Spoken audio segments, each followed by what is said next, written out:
Good evening, my dear viewers. Welcome to my YouTube channel. This is Professor Arun Giradi here. In today's class, we would like to discuss about the financial management subject. In that, one of the important question, that is the responsibility of financial manager towards stakeholders ಅಂತ ನಾವಲ್ಲಿ ಕರಿತೀವಿ. ಇದು ಬಹಳ important question. ಆಸಕ್ತಿ ಹೊಂದಿದ ವ್ಯಕ್ತಿಗಳಿಗೆ ಸಂಬಂಧಪಟ್ಟಂತೆ ಹಣಕಾಸಿನ ಅಧಿಕಾರಿಯು ನಿರ್ವಹಿಸತಕ್ಕಂಥ ಜವಾಬ್ದಾರಿಗಳೇನು ಅನ್ನೋದನ್ನು ನೋಡೋಣ. So what are the important responsibilities performed by the finance manager towards the stakeholder? Now before that, first we want to know who are the stakeholders. So first ನಮ್ಗೆ ಏನು ಗೊತ್ತಾಗಬೇಕ್ರೆ stakeholders ಅಂದರೆ ಯಾರು ಅಂತ ಗೊತ್ತಾಗಬೇಕು. So stakeholders are those persons who are really interested in the company either directly or indirectly, or you can say the stakeholders are the persons who are involved directly or indirectly in the activity of a business. They are called as the stake holders ಅಂತ ನಾವಲ್ಲಿ ಕರಿತೀವಿ. So ಯಾವ ವ್ಯಕ್ತಿಗಳು ಸಂಸ್ಥೆಯ ಚಟುವಟಿಕೆಗಳ ಮೇಲೆ, ವ್ಯವಹಾರದ ಮೇಲೆ ಪರೋಕ್ಷವಾಗಿ ಅಥವಾ ನೇರವಾಗಿ ಸಂಬಂಧಪಟ್ಟಿರ್ತಾರೆ, ಸೊ ಅಂಥ ವ್ಯಕ್ತಿಗಳಿಗೆ ನಾವೇನಂತ ಕರಿತೀವಿ, ಆಸಕ್ತಿ ಹೊಂದಿದ ವ್ಯಕ್ತಿಗಳು ಅಂತ ನಾವಲ್ಲಿ ಕರಿತೀವಿ. ಸೊ ಇಲ್ಲಿ ಕ್ವಶನ್ ಬರುತ್ತೆ, ವ್ಯವಹಾರದ ಮೇಲೆ ಆಸಕ್ತಿ ಹೊಂದಿದ ವ್ಯಕ್ತಿಗಳು ಅಂದರೆ ಯಾರವರು? So usually you can say share holders are interested in the company directly, ಷೇರುದಾರರು ಅಂತ ಹೇಳ್ಬೋದು. ಎಂಪ್ಲಾಯೀಸ್ ಆಫ್ ಅ ಕಂಪ್ನಿಯ ಉದ್ಯೋಗಿಗಳಂತ ಹೇಳ್ಬೋದು. Customers of our company, so ನಮ್ಮ ಕಂಪ್ನಿಗೆ ಸಂಬಂಧಪಟ್ಟಂತಹ ಗ್ರಾಹಕರಂತ ಹೇಳ್ಬೋದು. ಆಮೇಲೆ ಕ್ರೆಡಿಟರ್ಸ್, ಓಕೆ, ಸಾಲಿಗರಂತ ಹೇಳ್ಬೋದು, ನಮಗೆ ಸಾಲ ಕೊಟ್ಟಂಥ ವ್ಯಕ್ತಿಗಳು. ಆ್ಯಂಡ್ ಗೌರ್ಮೆಂಟ್ ಅಂತ ಹೇಳ್ಬೋದು, ಸರ್ಕಾರ. ಆ್ಯಂಡ್ ಸೊಸೈಟಿ, ಸಮಾಜ. So these are all person comes under the stake holder category ಅಂತ ನಾವಲ್ಲಿ ಕರಿತೀವಿ. ಸೊ ಇವರೆಲ್ಲ ವ್ಯಕ್ತಿಗಳು ಯಾವ ಕ್ಯಾಟಗರಿ ಒಳಗೆ ಬರ್ತಾರೆ? ಸ್ಟೇಕ್ ಹೋಲ್ಡರ್ ಕ್ಯಾಟಗರಿ ಒಳಗೆ ಬರ್ತಾರೆ. Now move on to the first. Finance manager is responsible towards a shareholder ಅಂತ ಐತಿ. ಈಗ ಹಂಗಾದ್ರೆ ಫಸ್ಟ್ ಫೈನಾನ್ಸ್ ಮ್ಯಾನೇಜರ್ ಯಾರಿಗೆ ರೆಸ್ಪಾನ್ಸಿಬಲ್ ಆಗ್ತಾನೆ? ಶೇರ್ ಹೋಲ್ಡರ್ಗೆ. ಸೊ ಯಾವ ರೀತಿ ಅಂದ್ರೆ, so what actually the share holder want from the company, that is very important. So actually the share holder want dividend from the company, or you can say return on their investment. What actually the share holder want from the company? Return on their investment. So ಷೇರುದಾರರು ತಾವು ಹೂಡಿದಂಥ ಹಣಕ್ಕೆ ಪ್ರತಿಫಲವನ್ನು ಬಯಸ್ತಾರೆ. So ಆ ಪ್ರತಿಫಲವು ಯಾವ ರೂಪದಲ್ಲಿರುತ್ತೆ ಅಂದರೆ dividend ರೂಪದಲ್ಲಿರುತ್ತೆ, ಲಾಭಾಂಶದ ರೂಪದಲ್ಲಿರುತ್ತೆ ಅಂತ ನಾವಲ್ಲಿ ಹೇಳ್ಬೋದು. So what the share holder want from the company? Dividend. ಹಾಗಾದ್ರೆ ಫೈನಾನ್ಸ್ ಮ್ಯಾನೇಜರ್ ಶೇರ್ ಹೋಲ್ಡರ್ಗೆ ಸಂಬಂಧಪಟ್ಟಂಗೆ ಏನು ಪರ್ಫಾರ್ಮ್ ಮಾಡಬೇಕು ಕೆಲಸ? So the first important thing is steady and regular return should be given to the share holders. Please understand the word. So share holders are investing the money. So it is a responsibility of a finance manager to protect the interest of shareholder. How he is going to protect the interest of shareholder? By providing regular return to their investment, by providing steady return to their investment. So ಅವ್ರು ಏನು ಹೂಡಿಕೆ ಮಾಡಿರ್ತಾರೆ, ಆ ಹೂಡಿಕೆ ತಕ್ಕಂತೆ ದಿನನಿತ್ಯವಾದ ಅಥವಾ ದೈನಂದಿನವಾದ regular ಆದಂಥ ರಿಟರ್ನನ್ನು ನಾವು ಅವರಿಗೆ ಕೊಡಬೇಕು. So regular return is one of the important responsibility of a finance manager towards the share holder ಅಂತ ಹೇಳ್ಬೋದು. ಆಮೇಲೆ second thing is maintain the solvency of the company. This is a very important point. So towards share holder, finance manager has to maintain the solvency of the firm. ಸಂಸ್ಥೆಯ ದಕ್ಷತೆಯನ್ನು ನಾವು ಕಾಪಾಡಬೇಕು, ಸಂಸ್ಥೆಯ ಹಣಕಾಸಿನ ಸ್ಥಿತಿಗತಿಯನ್ನು ನಾವು ಕಾಪಾಡಬೇಕು. ಯಾಕೆಂದರೆ ಸಂಸ್ಥೆಯ ಹಣಕಾಸಿನ ಸ್ಥಿತಿಗತಿ ಉಳಿತು ಅಂದರೆ ಶೇರ್ ಹೋಲ್ಡರ್ ಉಳಿತಾರೆ, ಶೇರ್ ಹೋಲ್ಡರ್ ಉಳಿತು ಅಂದರೆ ಕಂಪ್ನಿ ಉಳಿಯುತ್ತೆ. ಹಾಗಾಗಿ finance manager has to maintain the solvency of the business ಅಂತ ನಾವಲ್ಲಿ ಹೇಳ್ಬೋದು, ಅಥವಾ ಕಂಪ್ನಿ. ಆಮೇಲೆ second thing is maximise the wealth and high market value of share. Maximise the wealth of the company and high market value of share. So ಸಂಸ್ಥೆಯ ಸಂಪತ್ತನ್ನು ಹೆಚ್ಚಿಸೋದು, ಅದೇ ತೆರನಾಗಿ ಸಂಸ್ಥೆಯಲ್ಲಿ ಷೇರಿನ ಮೌಲ್ಯವನ್ನು ಹೆಚ್ಚಿಸುವುದು ಹಣಕಾಸಿನ ಅಧಿಕಾರಿಯ ಜವಾಬ್ದಾರಿ ಅಂತ ನಾವಲ್ಲಿ ಹೇಳ್ಬೋದು. ಸೊ ಹಣಕಾಸಿನ ಅಧಿಕಾರಿಯ ಜವಾಬ್ದಾರಿ ಅಂದರೆ ಸಂಸ್ಥೆಯ ಮೌಲ್ಯವನ್ನು ಆದಷ್ಟು ಮಟ್ಟಿಗೆ ಹೆಚ್ಚು ಮಾಡೋದು, ಅದ್ರ ಜೊತೆಗೆ ಸಂಸ್ಥೆಯಲ್ಲಿ ಬರ್ತಕ್ಕಂಥ ಷೇರಿನ ಮೌಲ್ಯವನ್ನು ಹೆಚ್ಚು ಮಾಡೋದು, ಅದು ಅವನ ಜವಾಬ್ದಾರಿ ಅಂತ ನಾವಲ್ಲಿ ಹೇಳ್ತೀವಿ. ಆಮೇಲೆ fair disclosure of working of a company ಅಂತ ನಾವಲ್ಲಿ ಹೇಳ್ತೀವಿ. ಸೊ ಸಂಸ್ಥೆಯಲ್ಲಿ ಏನು ನಾವು ಸರಿಯಾಗಿ ಕೆಲಸ ಮಾಡ್ತಾ ಇರ್ತೀವಿ, ಸೊ ಆ ಪ್ರತಿಯೊಂದು ಮಾಹಿತಿಯನ್ನು ನಾವು ಷೇರುದಾರರ ಮುಂದೆ ಹಂಚ್ಕೋಬೇಕು. The disclosure of the information towards the share holders. So ಷೇರುದಾರರು ಏನು ಬಯಸ್ತಾರೆ, ಸೊ ಅವರು ಬಯಸಿದಕ್ಕಂಥ ಮಾಹಿತಿಯನ್ನು ನಾವು ಹಣಕಾಸಿನ ಅಧಿಕಾರಿಗಳಾಗಿ ಒದಗಿಸಬೇಕು. ಆಮೇಲೆ fair return to share holder ಅಂತ ಹೇಳಿದ್ವಿ ನಾವು. ಆ ರಿಟರ್ನ್ ಎರಡು ರೂಪದಲ್ಲಿ ಇರುತ್ತೆ ಅಂತ ಬರೀಬೇಕು. If your investors are equity share holder, normal dividend to is given to equity share holder. If your shareholders are a preference shareholder, you are supposed to give the preferential dividend. So ನಿಮ್ಮ ಷೇರುದಾರರು ಸಾಮಾನ್ಯ ಷೇರುದಾರರಾಗಿದ್ದರೆ ಸಾಮಾನ್ಯ ಲಾಭಾಂಶವನ್ನು ಅವರಿಗೆ ಕೊಡಬೇಕಾಗತ್ತಾ, ಒಂದು ವೇಳೆ ಪ್ರಾಶಸ್ತ್ಯದ ಷೇರುದಾರರಾಗಿದ್ದರೆ ಅವರಿಗೆ ಪ್ರಾಶಸ್ತ್ಯದ ಲಾಭಾಂಶವನ್ನು ಕೊಡಬೇಕಾಗತ್ತಾ. And normal dividend is always change based on the profitability of a company. That's why that is a risk-oriented share. So they are more in number. And preference share is not a risk-oriented. Fixed rate of dividend is given. So they are less in number. ಆಮೇಲೆ finance manager responsibility towards employees. So second one ಯಾವುದ್ರೆ finance manager responsibility towards employees. ಉದ್ಯೋಗಿಗಳಿಗೆ ಸಂಬಂಧಪಟ್ಟಂತೆ ಹಣಕಾಸಿನ ಅಧಿಕಾರಿಯ ಜವಾಬ್ದಾರಿ ಏನು ಅಂತ ನೋಡೋದಾದ್ರೆ, employees are called as the real asset of the company. All the property of a company, all the business activities is dealt by only employees. And if they are working really good, so that the organisation aim is achieved, otherwise organisation will fail ಅಂತ ಹೇಳ್ಬೋದು ನಾವು. So ಸಂಸ್ಥೆಯ ಗುರಿ ಇರ್ಬೋದು, ಸಂಸ್ಥೆಯ ದಕ್ಷತೆ ಇರ್ಬೋದು, ಸಂಸ್ಥೆಯ ಮೌಲ್ಯ ಇರ್ಬೋದು, ಇವೆಲ್ಲ ನಿಂತಿರೋದು ಯಾರ ಮೇಲೆ? ಸಂಸ್ಥೆಯಲ್ಲಿ ಕೆಲಸ ಮಾಡ್ತಕ್ಕಂಥ ಉದ್ಯೋಗಿಗಳ ಮೇಲೆ. ಸೊ ಹಾಗಾಗಿ ಉದ್ಯೋಗಿಗಳು ಸಂಸ್ಥೆಯಲ್ಲಿ ಒಂದು ಮುಖ್ಯವಾದ ಪಾತ್ರವನ್ನು ವಹಿಸ್ತಾರೆ. ಸೊ ಆ ಉದ್ಯೋಗಿಗಳಿಗೆ ಯಾವುದೇ ರೀತಿಯಾದಂಥ ತೊಂದರೆ ಆಗಲಾರ್ದಂಗೆ ನೋಡ್ಕೊಳ್ತಕ್ಕಂಥ ಜವಾಬ್ದಾರಿ ಹಣಕಾಸಿನ ಅಧಿಕಾರದಿರುತ್ತೆ ಅಂತ ನಾವಲ್ಲಿ ಹೇಳ್ಬೋದು.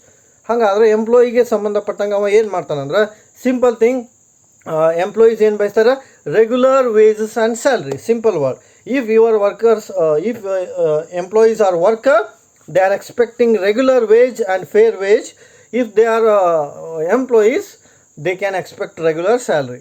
ಸೊ ದಿನನಿತ್ಯವಾದಂಥ ನಿರಂತರವಾದಂಥ ಸಂಬಳ ಮತ್ತು ಕೂಲಿಯನ್ನು ಅವರು ಬಯಸ್ತಾರೆ. ಯಾಕೆಂದರೆ ಅಲ್ಲಿ ಕಾರ್ಮಿಕರು ಸರಿಯಾದಂಥ ಕೂಲಿ ಬಂತಂದ್ರೆ ಅವರು ಕೆಲಸವನ್ನು ಮಾಡ್ಬೋದು. ಸೊ ಉದ್ಯೋಗಿಗಳು ಸರಿಯಾದಂಥ ಸಂಬಳ ಬಂತಂದ್ರೆ ಅವರು ಕೆಲಸವನ್ನು ಮಾಡ್ಬೋದು. ಹಾಗಾಗಿ ಫೈನಾನ್ಸ್ ಮ್ಯಾನೇಜರ್ನ ಕೆಲಸ ಏನು ಅಂದ್ರೆ, ರೆಗ್ಯುಲರ್ ಆಗಿ ಸ್ಯಾಲ್ರಿ ಸಿಗುವಂಗೆ ನೋಡ್ಕೋದು ಯಾರಿಗೆ? ಎಂಪ್ಲಾಯೀಸಿಗೆ. ಆಮೇಲೆ second thing is reward for the efficiency of their competency of the workers. So ಅವರ ವರ್ಕರ್ಸ್ದು ಕಾಂಪಿಟೆನ್ಸಿ ಅಥವಾ ಎಫಿಷಿಯನ್ಸಿಯನ್ನು ನಾವೇನು ಮಾಡ್ತೀವಿ? ಕೊಡ್ತೀವಿ. ಸೊ ರಿವಾರ್ಡ್ ಯಾವ ರೀತಿ ಅಂದರೆ, by providing bonus and benefits to the employees. Because for the efforts of a employee the firm is in good position. For that reason the finance manager do consider the interest of a employee by providing bonus and many more benefits. So ಸಾಕಷ್ಟು ಅವರಿಗೆ ಕೊಡುಗೆಯನ್ನು ಕೊಡಬೇಕಾಗತ್ತೆ. ಕೊಡುಗೆ ಯಾಕೆ ಕೊಡಬೇಕಾಗತ್ತೆ ಅಂದ್ರೆ, ಅಲ್ಲಿ ಉದ್ಯೋಗಿಗಳ ಪರಿಶ್ರಮದಿಂದ ನಮ್ಮ ಸಂಸ್ಥೆ ಮುಂದೆ ಬಂದಿರುತ್ತೆ. ಹಾಗಾಗಿ ಸೊ ಆ ಉದ್ಯೋಗಿಗಳು ಏನು ಬಯಸ್ತಾರ, ಅವರು ಬಯಸ್ತಕ್ಕಂತಹ ಪ್ರತಿಫಲವನ್ನು ಕೊಡ್ತಕ್ಕಂಥ ಜವಾಬ್ದಾರಿ ಯಾರಿಗಿರುತ್ತೆ ರೀ? ಹಣಕಾಸಿನ ಅಧಿಕಾರಿಗಿರುತ್ತೆ ಅಂತ ನಾವಲ್ಲಿ ಹೇಳ್ಬೋದು. ಆಮೇಲೆ ನೆಕ್ಸ್ಟ್ ಏನು ಮಾಡ್ಬೇಕಂದ್ರೆ, ಎಂಪ್ಲಾಯಿಗೆ to create a favourable working condition. This is a very important point. Next important responsibility of finance manager is to create favourable working condition. So ಉತ್ತಮವಾದಂತಹ ಕೆಲಸ ಮಾಡತಕ್ಕಂತಹ ಸನ್ನಿವೇಶವನ್ನು ಅವ ಕ್ರಿಯೇಟ್ ಮಾಡಬೇಕು. ವರ್ಕಿಂಗ್ ಕಂಡೀಷನ್ನ ಕರೆಕ್ಟಾಗಿ ಇರುವಂಗೆ ಅವ ನೋಡ್ಕೊಳ್ಬೇಕು. ಅದು ಅವನ ಜವಾಬ್ದಾರಿ ಅಂತ ನಾವಲ್ಲಿ ಹೇಳ್ತೀವಿ. So working condition is good, working environment is good, then they can work properly. Otherwise what will happen? If the working condition is not good, so the employee will be disappointed. So ಉದ್ಯೋಗಿಗಳು ಅವರು ಬಯಸ್ತಕ್ಕಂತಹ ಒಂದು ಸನ್ನಿವೇಶವನ್ನು ನಾವು create ಮಾಡಬೇಕು. ಕೆಲಸ ಮಾಡ್ತಕ್ಕಂಥ ಸನ್ನಿವೇಶವನ್ನು ಅವ ಕ್ರಿಯೇಟ್ ಮಾಡಬೇಕು. ಆಮೇಲೆ ನೆಕ್ಸ್ಟ್ ಏನು ಮಾಡಬೇಕು ಅಂದ್ರೆ, ಅವ he has to do some welfare activity. ಉತ್ತಮವಾದಂತಹ ಆಯ್ದ ಚಟುವಟಿಕೆಗಳನ್ನು ಮಾಡಿಸ್ಬೇಕು ಅವ ಉದ್ಯೋಗಿಗಳ ಕೈಲಿ. ಸೊ ಆ ಉದ್ಯೋಗಿಗಳಿಗೆ ಫ್ರೀಯಾಗಿ ಕೆಲಸ ಮಾಡೋಕ್ಕೆ ಬರುವಂಗೆ ಅವ ಮಾಡಬೇಕು ಅಂತ ನಾವಲ್ಲಿ ಹೇಳ್ಬೋದು. ಆಮೇಲೆ they are taking participation in decision making. Means worker participation management is created by the manager. So ಆ ಫೈನಾನ್ಸ್ ಮ್ಯಾನೇಜರ್ ಏನು ಮಾಡ್ಬೇಕಂದ್ರೆ, ಕಾರ್ಮಿಕರು ಕೂಡ ನಿರ್ಧಾರದಲ್ಲಿ ಭಾಗವಹಿಸುವಂಗೆ ನೋಡ್ಕೋಬೇಕು. They are also taking a keen interest on the important decision making of a firm. So important decision making ಒಳಗೆ ಅವ್ರಿಗೂ ಕೂಡ ಭಾಗವಹಿಸಲಿಕ್ಕೆ ಅವಕಾಶವನ್ನು ನಾವು ಮಾಡಿಕೊಡ್ಬೇಕು ಅಂತ ನಾವಲ್ಲಿ ಹೇಳ್ತೀವಿ. ಆಮೇಲೆ recognition of a trade union or organisation ಅಂತ ನಾವಲ್ಲಿ ಹೇಳ್ಬೋದು. ಸಂಸ್ಥೆಯಲ್ಲಿ ಆರ್ಗನೈಸೇಷನನ್ನು ಕ್ರಿಯೇಟ್ ಮಾಡುವಂಗೆ ನೋಡ್ಕೋಬೇಕವ. ಸೊ ಅವ್ರದ್ದು ಟ್ರೇಡ್ ಯೂನಿಯನ್ ಇರುತ್ತೆ ಎಂಪ್ಲಾಯೀಸ್ದು. ಸೊ ಆ ಯೂನಿಯನ್ಗೆ ಪ್ರಾಬ್ಲಮನ್ನು ಸಾಲ್ವ್ ಮಾಡುವಂಗೆ ನೋಡ್ಕೋಬೇಕು. ಆಮೇಲೆ we can understand that to create a redressal grievance cell ಅಂತ ನಾವು ಅಲ್ಲಿ ಕರಿತೀವಿ. ಆರ್ಗನೈಸೇಷನ್ ಒಂದು ಸೆಲ್ ಇರುತ್ತೆ, ರಿಡ್ರೆಸಲ್ ಗ್ರೀವೈನ್ಸ್ ಸೆಲ್ ಅಂತ ಕರಿತೀವಿ. ಕುಂದು ಕೊರತೆಗಳನ್ನು ನಿವಾರಿಸುವ ಘಟಕ. ಸೊ ಆ ಕುಂದು ಕೊರತೆಗಳನ್ನು ನಿವಾರಿಸುವ ಘಟಕವನ್ನು ನಾವು ಸ್ಥಾಪನೆ ಮಾಡಬೇಕು. ಸೊ ಕುಂದು ಕೊರತೆಗಳನ್ನು ನಿವಾರಿಸುವ ಘಟಕ ಸ್ಥಾಪನೆ ಮಾಡಿದಾಗ ಉದ್ಯೋಗಿಗಳ ಸಮಸ್ಯೆಯನ್ನು ನಾವು ಸಾಲ್ವ್ ಮಾಡ್ಬೋದು. ಬೋನಸ್ ಇರ್ಬೋದು, ಬೆನಿಫಿಟ್ ಇರ್ಬೋದು, ಸ್ಯಾಲ್ರಿ ಇರ್ಬೋದು. There are so many problems they are facing. So ಅವೆಲ್ಲನೂ ಸಾಲ್ವ್ ಮಾಡಬೇಕು. ಆಮೇಲೆ ನೆಕ್ಸ್ಟ್ ರೆಸ್ಪಾನ್ಸಿಬಿಲಿಟಿ ಏನಪ್ಪ ಅಂದ್ರೆ, ಟುವರ್ಡ್ಸ್ ಕಸ್ಟಮರ್ ಗ್ರಾಹಕರಿಗೆ ಸಂಬಂಧಪಟ್ಟಂಗೆ ಅಂತ. ಸೊ ಕಸ್ಟಮರ್ ಅಂದರೆ ಏನು? Customer is king in the modern market. So before we want to produce anything, we have to understand the behavior of a customer, and it is very difficult to understand the behavior of a customer because as and now and then the customer behavior is always changing by their taste, preference, likes, dislikes. Every day it is changing. Okay, so as a finance manager it is difficult to understand the behavior of a customer ಅಂತ ನಾವಲ್ಲಿ ಹೇಳ್ಬೋದು. So ಗ್ರಾಹಕರ ಅಭಿಪ್ರಾಯಗಳು, ಗ್ರಾಹಕರ ನಡವಳಿಕೆಗಳು, ಆಸಕ್ತಿಗಳು ಯಾವಾಗಲೂ ಬದಲಾವಣೆ ಆಗ್ತಾ ಇರ್ತವೆ. ಹಾಗಾಗಿ ಹಣಕಾಸಿನ ಅಧಿಕಾರಿಯು ಮುಖ್ಯವಾಗಿ ಗ್ರಾಹಕರ ಆಸಕ್ತಿನ ತಿಳ್ಕೋಬೇಕು. But we have to understand what the customer want. Only 3 thing we have to understand as a manager. What are those 3 thing? Quality, service and price. Please remember the thing what the customer want from any organisation. Only 3 things: quality, service, price. ಗುಣಮಟ್ಟದ ಸೇವೆ, ಗುಣಮಟ್ಟದ ಸರಕುಗಳು ಯೋಗ್ಯ ಬೆಲೆಗೆ ಸಿಗುವಂಗಿರಬೇಕು. ಹಾಗಾದರೆ ಯಾವ ರೀತಿ ನಾವು ಕಸ್ಟಮರನ್ನು ಉಳಿಸ್ಕೋಬೋದು ಅಂದರೆ, as a finance manager he has to supply the quality goods at a reasonable price to the customer. First important thing is he has to supply the qualitative goods at a reasonable price towards the customer. So ಗ್ರಾಹಕರು ಬಯಸತಕ್ಕಂತಹ ಉತ್ತಮ ಗುಣಮಟ್ಟದ ಸರಕುಗಳನ್ನು ಯಾರಿಗೆ ಕೊಡಬೇಕ್ರಿ? ಗ್ರಾಹಕರಿಗೆ ಕೊಡಬೇಕು. So ಉತ್ತಮ ಗುಣಮಟ್ಟದ ಸರಕುಗಳನ್ನು ಕೊಟ್ರಂದ್ರೆ ಗ್ರಾಹಕರು ಖುಷಿ ಆಗ್ತಾರೆ. ಸೊ ಅದು ಅವನ ಫಸ್ಟ್ ರೆಸ್ಪಾನ್ಸಿಬಿಲಿಟಿ. ಆಮೇಲೆ some credit facilities also given to the customer, because every customer should not give the money hard cash on their own to buy the goods. Some customer will take on credit as well. So we should not we have to understand that we have to give some credit facility to customer as well ಅಂತ. So ಎಲ್ಲ ಗ್ರಾಹಕರ ಕಡೆ ರೊಕ್ಕ ಇರೋಂಗಿಲ್ಲ. ಕೆಲವೊಬ್ಬರು ಉದ್ರಿ ತೊಗೋತಿರ್ತಾರೆ. So ಉದ್ರಿ ತೊಗೋತಾರೆ ಅಂತೇಳಿ ಅವ್ರಿಗೆ ಕೊಡೋದಲ್ಲ. ಸೊ ಅವ್ರಿಗೂ ಕೂಡ ನಾವು ಸರಕುಗಳನ್ನು ಕೊಡಬೇಕು. ಯಾಕೆಂದರೆ credit sale is also important. ಹೆಂಗೆ ಕ್ಯಾಶ್ ಸೇಲ್ಸ್ ಇಂಪಾರ್ಟೆಂಟ್ ಇರುತ್ತೆ ಫರ್ಮ್ ಒಳಗೆ, ಅದೇ ರೀತಿಯಾಗಿ ಕ್ರೆಡಿಟ್ ಸೇಲ್ಸ್ ಕೂಡ ಇಂಪಾರ್ಟೆಂಟ್. ಸೊ ಗ್ರಾಹಕರಿಗೆ ನಾವು ಅದನ್ನ ಕೊಡಬೇಕು.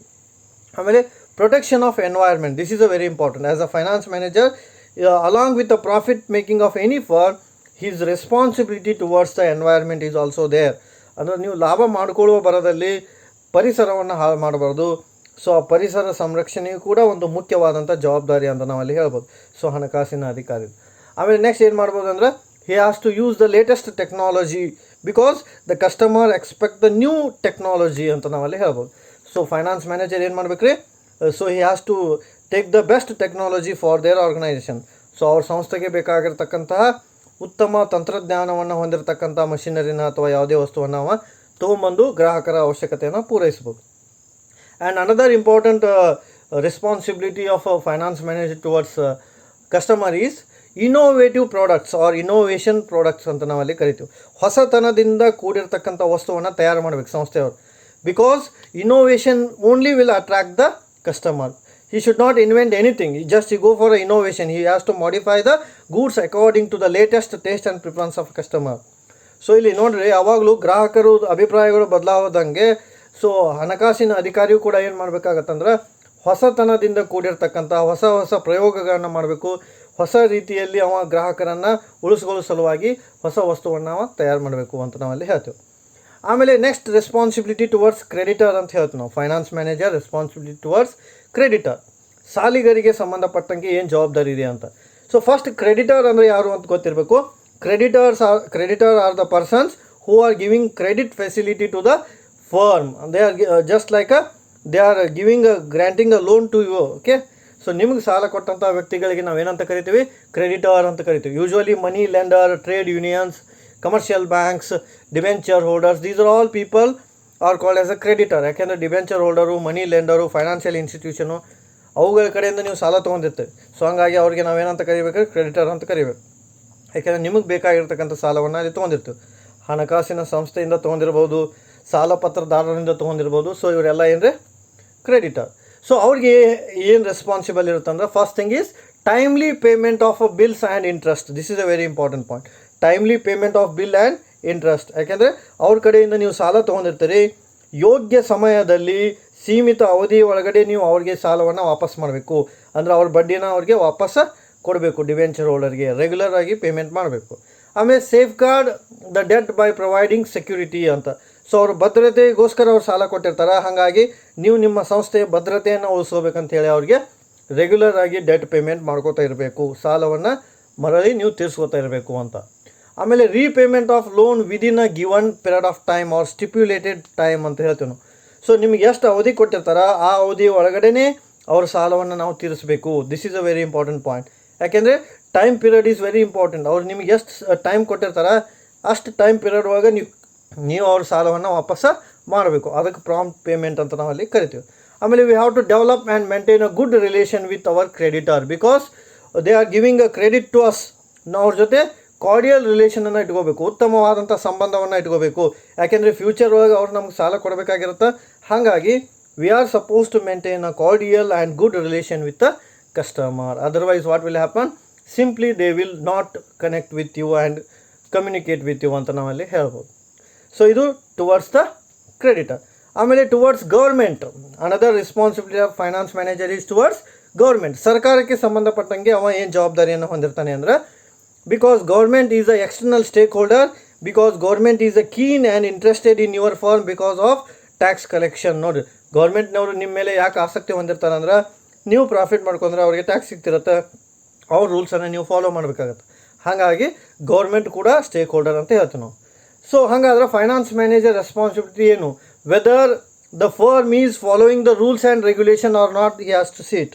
ಸೊ ಫೈನಾನ್ಸ್ ಮ್ಯಾನೇಜರ್ ಏನು ಮಾಡಬೇಕ್ರೆ, ನಮ್ಮ ಸಂಸ್ಥೆಯು ನಿಯಮಗಳನ್ನು ಸರಿಯಾಗಿ ಪಾಲನೆ ಮಾಡ್ತಾ ಇದೆಯೋ ಅಥವಾ ಇಲ್ಲೋ ಅನ್ನೋದನ್ನು ಚೆಕ್ ಮಾಡಬೇಕು. Whether we are maintaining proper guidelines or not, whether the rules is maintained or not, that is a duty of finance manager.